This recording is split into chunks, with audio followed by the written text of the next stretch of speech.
Hey everybody, Joseph Rothschild here, aka MBT, and I just wrapped up day 2 of the second remote duel YCS. Since I placed okay, I figured I'd throw up a quick video letting you know what deck I played, how my run went, and maybe soapboxing a little bit about remote duels and the state of Yu-Gi-Oh! In general.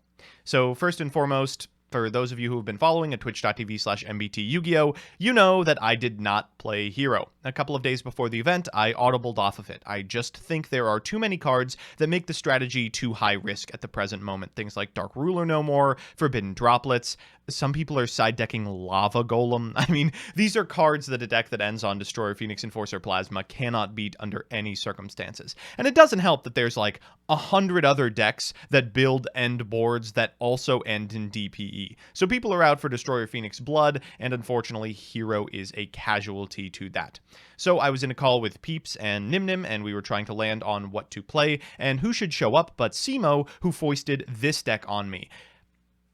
Eldlich. Just Eldlich. Nothing else. It is a war crime. I want to begin by saying I am sorry to anyone that I played.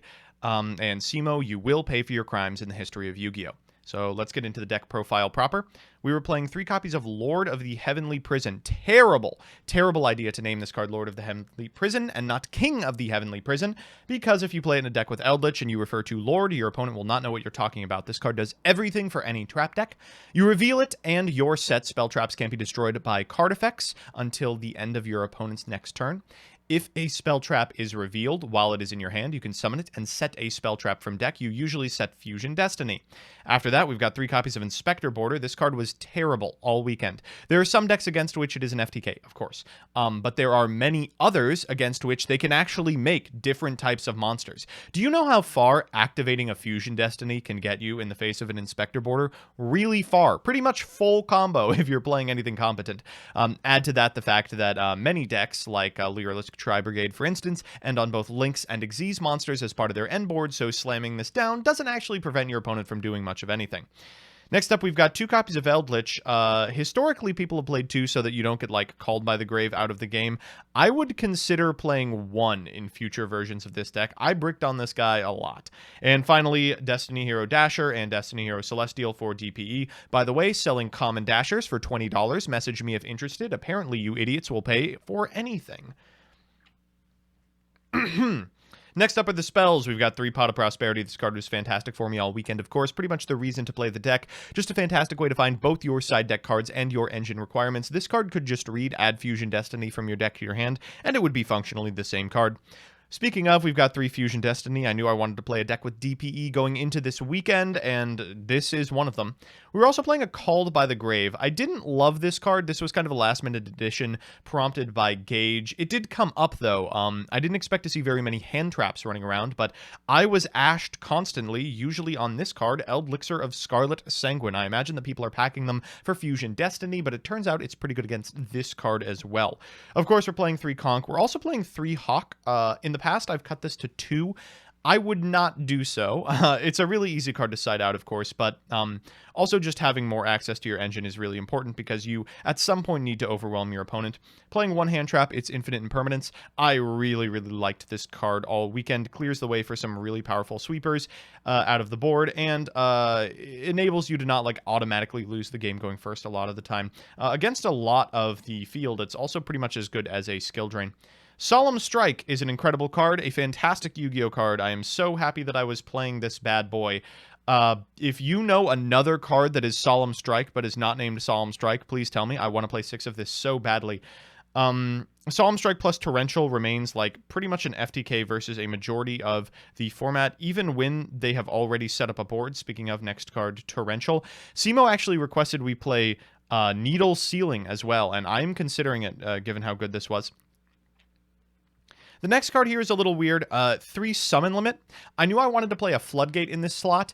Summon Limit is the one with the most coverage. It hits, you know, like Lyrilisk Tri-Brigade, as well as Sword Soul Tenyi, as well as, like, Flunder. The one downside is that it does nothing going second. There can be only one Gozen Match, Rivalry of Warlords. Occasionally, these are also Torrential Tribute. And I felt it. This card was game-winning every time I saw it and was going first, but frequently I would see it when I was not going first, and that was less good. One Imperial Order, of course, and one Skill Drain. Skill Drain was less good for me all weekend than Solemn Strike was. In fact, there was a critical moment in the go-round in day 2 in which, had the Skill Drain been a Solemn Strike, I could have continued my run, but as is, my opponent was able to bounce it with a double Dragon Lords. That's rough. In the extra, we are playing a Nightmare Unicorn, Nightmare Phoenix, Link Spider, Access Code Talker, Imduk the World Chalice Dragon. This is just a second Link Spider, but it did come up. It has an effect that makes it Catastor to the monster it is pointing to, and then one Vertanaconda, of course. We were also playing one very weird Link monster that I had Nim Nim ship me. Priority, Underworld Goddess of the Closed World. This is a CSM card. It comes up constantly in the Chalice Line Monthly. Not so much in paper play, but I really like it. I think it's exceptionally good. And my round 4 was against Kragan Control, and I linked off a Crooked Cook. So thank you, Gage. We're also, of course, playing the DPE as well as 2 copies of Entis. I played 2 IDSs, so this did come up. And then some Xyz. Gustav Max and Levo were both extremely important. Constellar Pleiades and M7 were not, and Zeus, I don't think I made at all. In the side deck, things were a little loosey-goosey. I was playing 3 copies of the Winged Dragon of Ross Fear Mode. This was going to be Lava Golem, and then I realized I did not own any copies of Lava Golem. Lava Golem would have been a lot better than this card. It wins you in time. They only have to control 2 monsters. There are many decks in which I did not board this because they didn't have the requisite monsters on field that I would have if it was Lava Golem, so don't cut corners, folks. 3 IDP. I think IDP is really strong this format, but there are some decks against which it's totally dead, Flunder, Drytron, etc. So I felt better having it in the board. I went into it less than I thought I would, but it was still, important to have. Anti-Spell is the best card in the game. Please ban it. 3 copies of Evenly Matched as well. So many decks are so unprepared for this card, including my own, which is why I'm playing 3 Solemn Judgment as well. My run was pretty stellar. I went 5-0 to begin with, and then the wheels kind of fell off. I 2-0'd Lyralisk Tri-Brigade, then IDS, then Phantom Knight. That one was a bit of a bleeder. My opponent was playing quite slowly as we were going into time, and I was like, oh god, here we go. And then they went for a Verte line with like 30 seconds left, and they activated it, and I said, okay. And the rest is history.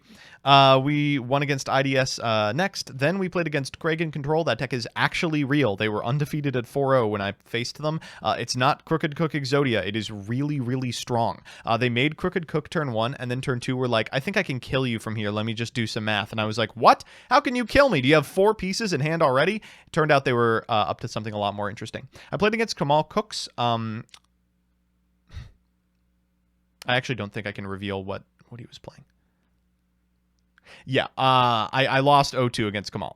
Big surprise. Turns out good Yu-Gi-Oh players are good at Yu-Gi-Oh. Then afterwards, I went 0-2 against Flunder, 2-1 against Hero. What should my win-in be but versus Hero? It was a bloodbath, but I did emerge victorious 2-1, and then I lost the first round of day 2 versus Lyralisk Tri-Brigade. I would not recommend playing this deck. It's got some really, really bad matchups. I think the Flunder matchup is just straight up unwinnable. Strix does so much for that deck. Lyralisk Tri is also a bit of a problem because they end on so many different forms of interaction. Like, it's really difficult for you to out the Apex Avian, but it's also really hard for you to out the Utopic Future Dragon, and they both die to so different things. It's very, very tough.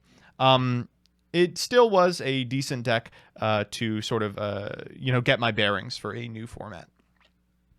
Speaking of, I don't know how I feel about this format. Maybe 2 weeks ago, I was talking about how much I enjoyed it, how diverse the format was. I think I have really come down on that a lot. The format is diverse. There are a lot of different strategies you can play. However, it seems like all of them include a card that says you can't play Yu-Gi-Oh! Sometimes it's Scythe, sometimes it's Barrier Statue of the Stormwinds, sometimes it's Imperial Order, etc., etc., etc. And so many decks have a card like this that it just feels like a lot of the time you are playing a different flavor of if you can combo uninterrupted, I lose, or if I fail to draw like Forbidden Drop or Chalice, I am dead. And that is not particularly a format that I want to be playing too much of. I will certainly not be playing this deck in it, but I might be showing up with something a little more tailored to a format in which that is happening for the paper YCS. Also, a good segue to talk about paper YCSs. This was my last remote event, probably will be my last remote event ever. I really appreciated that remote duels existed because of the unavailability of Yu-Gi-Oh! During COVID. I hope that they continue because, I mean, I was born and raised in the Midwest, and I know a lot of those places, there simply are not LGSs within a reasonable driving distance. For many individuals, remote dueling was the only experience they have ever been able to access with Yu-Gi-Oh! And I hope that it exists in some capacity for that reason. Maybe one remote YCS a year or something like that. But man, it is just not the same. It is just not the same, and I cannot pretend like it is an enjoyable experience. So much of Yu-Gi-Oh! Has to do with Yu-Gi-Oh! Not at all. It's about being with a community, all sort of competing for the same goal. It's about talking with friends. It's about late nights brewing. It's about pushing your deck to its absolute limits, and so little of that can be represented online.